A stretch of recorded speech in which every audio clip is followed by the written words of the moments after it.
It is such a great weather outside. I wish I could be filming outside, but the wind won't have it. In any case, hey everybody, this is Weber. Welcome to my channel Academia. This is part 2 of the Darkling Thrush by Thomas Hardy, wherein we delve deep into the explanation of the themes of the poem, the appropriateness of the title, critical appreciation, analysis of the poem, tips to write a good answer, both for your board examinations and your home examinations. Let's get going. Well, the first thing that I wish to talk to you about are the themes of the poem.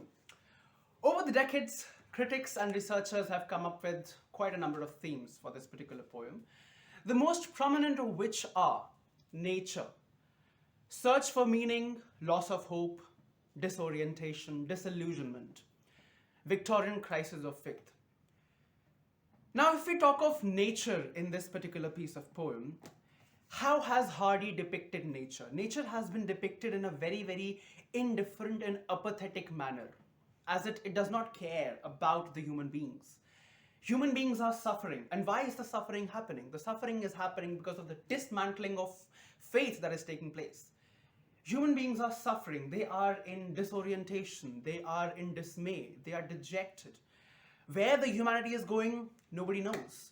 But still, nature does not give any care to that. Nature is very indifferent to all of that. But we don't like nature like that. Poets such as Wordsworth or Keats or Byron or Shelley would listen to the song of the wind. They would see the sun as a very bright and hopeful thing. But look at Hardy's speaker over here. The wind is in a lament. The sun is the weakening eye of the day. That is all very repulsive. We don't want nature like that.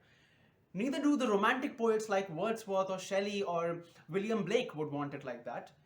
They won't have the centuries, copes in front of them. They would have the beautiful features rather in front of them. But Hardy's speaker has the centuries' copes outlined. His crypt, the cloudy canopy. The clouds are like the canopy for the tomb. The wind is singing a death lament. It's also glum. It's also gloomy. Even the procreative powers of nature, they too are dormant. The seeds are nowhere around, in fact, to germinate, right? The weakening eye of the day is the sun. The frost is spectre grey. It's all so bleak and morose. The twigs are bleak. They're not even branches. They are twigs. They are frail. The thrush in itself, it is frail. So nature is shown as a very, very, a very sad entity in a very, very apathetic condition. It does not really care about what the human beings are doing to themselves or what really the misery of human beings is. Because it in itself is such piteous. Who would want nature to be something like the weakening eye of the day, or the winter's dregs make desolate the weakening eye of the day, or the centuries' copes outland, or the wind its death lament, or the cloudy canopy, right? The thrush, birds. Now in literature, for example, birds are often symbolic of hope and all, and they are always shown very lively. Well, the thrush over here is symbolic of hope, and I'll come to that later. But over here, the thrush is shown as frail, gaunt, small, blast, beruffled. Who has ever seen birds like that? We see birds to be small and cute and tiny and adorable. We don't see birds to be repulsive and frail and gaunt and small and blast, beruffled. So nature is shown very, very, indifferent to the human needs and desires. In fact, all elements of nature, they resonate this particular theme of dismay and indifference, apathy, nonchalance. And what is that? The thing is that the weakening eye of the day, that is the sun, that is inclusive.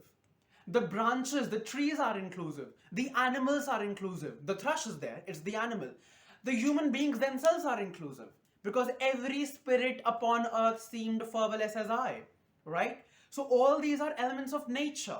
The land, the physical features, the trees, the animals, the human beings, all these, they combine together to form nature, and all these are in a very, very terrible condition. We don't want them like that, but still they are like that, right? So that is all for nature, which is shown in a very, very indifferent manner, which would not be the case if we were discussing a poem by William Wordsworth, let's say Daffodils. which would not be the case if we were discussing a poem of William Blake or John Keats or Byron. Because over here, Thomas Hardy has shown a really very repulsive and undesirable, unpleasant, indifferent, a pathetic condition for nature. So these are the keywords which I've told you in the process. They can be used. The next theme is disorientation, disillusionment, search for meaning. Thomas Hardy's speaker is outside in the winter's dregs where the frost is spectre gray and there is the weakening eye of the day. Nothing really seems quite promising. The past is already dead. The 19th century's corpse is lying in front of us. The future, we don't know where it is being led to. What will happen in the future, we don't really know, because it really seems quite bleak to the speaker. The present, if you look at it carefully, is itself completely distorted. Because we have the weakening eye of the day, we have the bleak twigs, we have the blast beruffled plume, the thrush in it, and then we have all kinds of, natural things that are in complete moroseness. So the present in itself is not so desirable. So we do not really know where humanity is being led to, right? Thomas Hardy's speaker, and of course Thomas Hardy himself, saw industrial revolution quite undesirable. It was going in the wrong direction. Of course, it was a boost to the economy, but for the society and for ethics and for integrities, it was quite dangerous. During the Industrial Revolution and during the time this poem was written and published, many wars like the Boer War, they were fought, B-O-E-R, Boer War were fought. Britishers were colonizing so many places. India itself was being colonized at that point of time. And do we really want colonization? We don't want colonization. Which is why Thomas Hardy's speaker does not really see, a quite of positivity in all that kind of industrial revolution. Thomas Hardy's speaker does not really see much of promise from that advancement in technology and science and commerce and trade and all the steam engines being coming up and bridges and dams and machines and guns and weapons being made. Because the speaker saw all that leading to the decline of humanity. All that was leading to the death of society. All that was leading to succumbing of faith and the trust that people had in God. All of it was being completely dismantled brutally. So we are searching for the meaning, which of course we're not getting. The speaker of the poem does not get the meaning in the future. Neither there is a meaning in the future, nor is there a meaning in the present. Because the present is industrial revolution, the shift of faith, the past as such is dead, so it is not of much use. So yeah, the next theme is search for meaning. Furthermore, we have the fundamental theme, which is Victorian crisis of faith. Now, why do you think all this disillusionment, this dejection, this pensive state of the speaker, this disoriented state of the speaker, why do you think all of it has come around? The reason is Victorian crisis of faith. Victorian crisis of faith has been elaborately explained, by the way, in the previous video, so if you want to go check it out, the link will be somewhere here or up there. You can go check it out. Just a quick synopsis of what it was. During the Victorian era, or rather from the switch of the Victorian era to the modern era, industrial revolution took place in England, and that led to large-scale industrialization and urbanization. People left their rural land, they left their ethnicities of village and agriculture, they came to the cities. That led to a complete shift of faith from not only, compassion, humanity, brotherhood, but also from religion and faith and God and Christianity, and all that was quite very disturbing for Thomas Hardy and his speaker in this particular poem. So this was about Victorian crisis of faith, and this Victorian crisis of faith led the speaker to believe in the fact that humanity's future is really very bleak and obscure. We don't really see much of advantage or promise from this kind of misguided industrial revolution. Although the industrial revolution was quite good as far as the technological advancements were concerned, as far as the rebuffing and debunking of certain superstitions was concerned, as far as the economy was concerned, it was quite fruitful.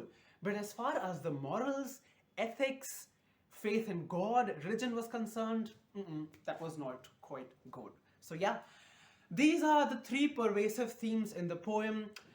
If you get any sort of a question asking for an elaborate description of the themes, these are the pointers. You will have to take up incidences and evidences from the poem to back up your proposition and your line of argument. Well, that was about the theme. Moving on to the elegiac tone of the poem. Now, this particular poem, The Darkling Thrush by Thomas Hardy, is an elegy. What do we mean by elegy? An elegy is a piece of literature, a literary work, which laments the death of a particular person. So if somebody has died and we mourn over that, we mourn over the death of that person, that will be an elegy. Do not confuse elegy with eulogy. Many times people confuse E-L-E-G-Y, elegy, which is the state of affairs over here, to E-U-L-O-G-Y, that is eulogy. Eulogy is a different thing. We'll come back to that sometime later. But as for now, we need to focus on elegy. An elegy is a piece of literary work, like I said, which laments, which mourns the loss of someone, the death of someone. And whose death is being mourned over here? The century. The 19th century's corpse is lying in front of us, in front of the speaker. And the speaker is not really happy at the death of that. And by extension, it is the death of the faith in God as well. It is the death of religion. And further by extension, it is the death of humanity. It is the death of compassion, of benevolence, of humankind at large.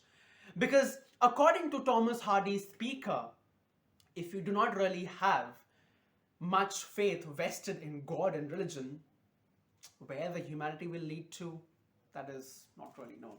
So yeah, this is an elegy which talks of how the century's corpse is lying in front of us and we are mourning over its death. The cloud is there in the form of a canopy for the crypt. There's the wind that is singing the death lament, which in itself is an elegy. So quite beautiful. Moving on, we would like to talk about the title of the poem. Let's look at the title of the poem. The Darkling Thrush. It's quite an interesting title because when we hear the word darkling, it is quite interesting because it has a varied and diverse history in English literature. Poets such as Keats used the word darkling in their own composures. Keats used in his poem Ode to a Nightingale, where he said, "Darkling I listened, and for many a time." In Dover Beach by Matthew Arnold, which by the way is there in the syllabi of class 12 ISC, Matthew Arnold mentions the word darkling, darkling plain. Milton in Paradise Lost in book number 3, in the 3rd volume, says, "The wakeful bird sings darkling." So these are quite beautiful expressions that are used by English poets over the years. And then again, we have The Darkling Thrush by Thomas Hardy, where again, the usage of the word darkling is being employed. Now, this was about the history of the word darkling. Critics have pointed out that the word darkling over here implies to two meanings. One is evening, that is nightfall, towards the evening, the dusk time, in fact, after dusk. And the other is obscure. Let's first look at the first meaning. Let's talk about that. Darkling. We have the word weakening eye of the day. We have the word evensong, right? So all that is leading to what? What kind of a picture is it creating? It is creating a picture of evening. It is creating a picture of the time after dusk, right? Which is why darkling, because night is coming to, to us. The day is coming to a close. The night is coming to us, which is why darkling. And the next is obscure. Now this is quite deep. This is quite intriguing and interesting. The thrush over here decides to sing. The thrush is the songbird. Now, imagine yourself in the place of the entire humanity, or even the speaker of Thomas Hardy, and imagine me in the place of the thrush. Now, if you are undergoing any sort of a peril, if you are undergoing any sort of a loss, or if you are suffering, and I come and sing to you, Wouldn't that be quite obscure and obtuse? Wouldn't that be rude? Wouldn't that be very, very sardonic and sarcastic? That, oh, you're suffering and I'm singing. It'll be that ways. The same thing is happening over here. The entire humanity at large is suffering. Human beings are suffering. They are in pain. The humanity is going somewhere down the drain. Compassion, faith, religion, benevolence, all that is being shifted away according to the speaker of Thomas Hardy, and the thrush out of nowhere decides to sing. What it is, if it is not a bleak comment on the condition, on the pathetic condition of humanity? I don't know what to call it, something else, if it is not that kind of a sardonic comment on the pathetic condition that humans themselves have landed into. So yeah, another thing can be that the bird decides to sing out of nowhere, out of random. The poet himself, rather the poet's speaker himself, confesses that on any sort of a terrestrial thing, afar or nigh around, there is no reason for singing. There is no reason for happiness. Because each and everything of nature, every natural entity is suffering right now. Be it the physical features, be it the clouds or the wind or the sun, or the fog, or even mankind or humankind for that matter, all of it is suffering. And the bird decides to sing.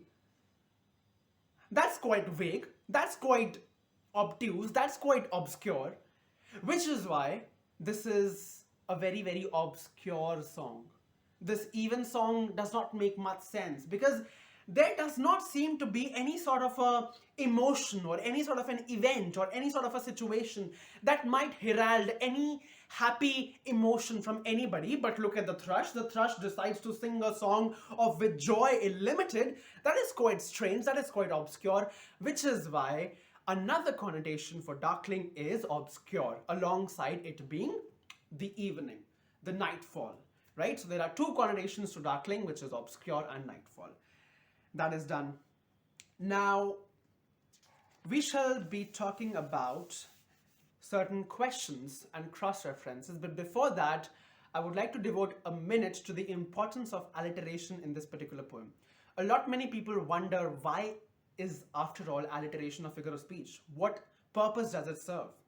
Well, then listen to these words. His crypt the cloudy canopy, the ka sound. Isn't that very sharp? Like a very sharp knife, it is cutting all emotions. Listen to this kind of an alliteration, which, by the way, is a sibilance. A sibilance is a more specific alliteration where softer sounds are repeated. Coppice, spectre, dregs, desolate. This airy, windy feel is coming. Why? The wind's lament, the death song of the wind. So yeah, it just adds to the beauty and the aesthetic value of the poem. Now let's come to the most important part of the video, which is writing great answers. Now there are three things to be kept in mind while writing an answer. Your answer should not be a synopsis of the entire poem or the entire story or drama. No, it should not sound like that. Number two, there should be umpteen amounts of quotations from your poem. It requires that you should know certain quotations from the particular piece of literature that you are studying to be mentioned in your answer. And number three, there should be cross-references in them. Now, your answer, like I said, should not go off track. If, for example, we are taking up the question, how is the Darkling Thrush a poem of despair and hopelessness? You will talk about despair and hopelessness and what all things are leading to despair and hopelessness.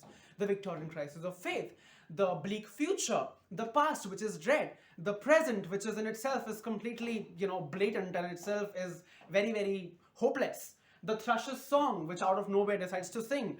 But on any terrestrial thing, afar or nigh around, we don't see any sort of a thing to be happy. So it is all, hopeless. It is all in dismay. You will talk about these things. You won't start talking in depth about the Victorian crisis of faith and Industrial Revolution. That will have to have a mention in the answer, but in short, so that much of it can be devoted to the major chunk, which is talking about hopelessness, despair, dejection. Then there can be certain cross-references to it. Now, a cross-reference, if you don't know what it is, then a cross-reference is, just an example sort of any other literary work in your answer. So, for example, if I decide to mention Keats, Byron, Shelley, Wordsworth, in the light that they would rather have nature depicted in a very, very romanticized manner, unlike Hardy's speaker, who decides to depict nature in a very bleak manner. That becomes a cross-reference. Darkling Thrush. The poem is The Darkling Thrush, and if I'm writing about the appropriateness of the title, and if I mention that in the poem Dover Beach by Matthew Arnold, the word darkling is mentioned, that becomes a cross-reference. If I say that this particular poem has the same sense of hopelessness and dejection as the poem Dover Beach by Matthew Arnold, that becomes a cross-reference. If I say that poets like William Wordsworth, John, Keats or Byron or Shelley would want nature to be romanticized a lot, unlike Hardy's speaker over here, that becomes a cross-reference.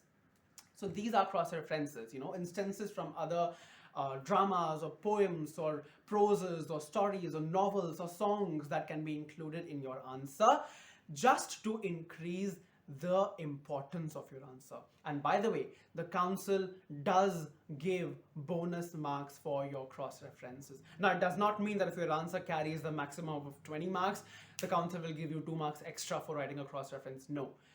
There are marks specifically allotted to writing a cross-reference, right?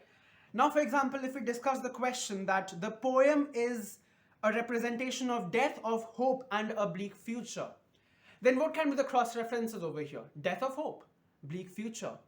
The poem Dover Beach also talks of death of hope, bleak future. Matthew Arnold says, "Our love, let us be true together, true to one another, because this world that lies before us like a land of dreams hath really neither joy nor love nor certitude," and on he goes. That is basically what? That is despair, that is disillusionment, that is disorientation, that is repulsive. We don't want that. The same thing as here. That becomes a cross-reference. What all points can be there? Death of hope and bleak future. Well, hope is dead. The bird might be the harbinger of hope, but then again it is singing out of nowhere. Are there any such instances around in our environment that can bring out or, that can stir any positive emotion? No. Victorian crisis of faith is taking place. People are shifting their faith from religion to science, from Jesus Christ to modernism, from agriculture and compassion to, industries and urbanization in cities. The speaker does not like this. It's quite repulsive. It's quite intimidating for the speaker. It's quite daunting for the speaker. So yeah. Now the last thing that I would want to talk about in this particular video is how this thrush of ours is a harbinger of hope. In literature, birds are often symbolic of hope. They're often symbolic of life. The thrush decides to sing. Look at the speaker. The speaker decides to be hopeless. The speaker decides to lean on the coppice gate. Not just stand against it, but lean on the coppice gate. The thrush decides to sing a song of joy, illimited, an even song that reminds us of Christmas, that reminds us of Jesus Christ. It reminds us of the 3 virtues of Christianity: charity, faith, and hope. It is a passing reference to Jesus Christ. And when we look up to gods, when we think about gods, we think about religion, we think about Jesus Christ, or any other god for that matter, or any other religion for that matter, it automatically brings in a sense of hope. So yeah, bird, this thrush over here is very much a harbinger of hope, a representation, a symbol of hope. But the speaker is not. This sort of an ambiguity, that from where is it singing, out of what exactly is it that it is so motivated to sing? This sort of an ambiguity imparts a different beauty to the poem. Well, I think the themes, the critical appreciation, the title, the cross-references, all are quite clear in this particular video. And yeah, this entire poem is done and dusted. I'll see you guys with the next particular piece of literature. Until that time, take care, goodbye. I'll see you all in the next video. Bye-bye.